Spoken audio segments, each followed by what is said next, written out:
વહાલા ભાઈ બહેનો, આંખો બંધ કરો ને કુરુક્ષેત્રનું કલ્પના કરો.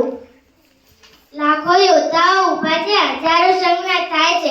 એક રથ જેની ધજા પર હનુમાનજી બિરાજમાન છે, તેમાં એક વ્યક્તિ છે,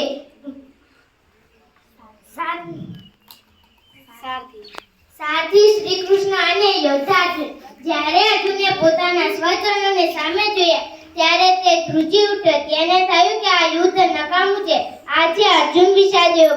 કૃષ્ણે ત્યારે જે 700 શ્લોક કહ્યા તે કોઈ તત્વજ્ઞાનનું વાત ન હતી. તે હતી એક મિત્રએ બીજા મિત્રને આપેલો માર્ગદર્શકનો પ્રેમ. કૃષ્ણએ અર્જુનને 2 વાતો સમજાવી. તું જે કર્મ કરી રહ્યો છે તે તારો ક્ષત્રિય ધર્મ છે.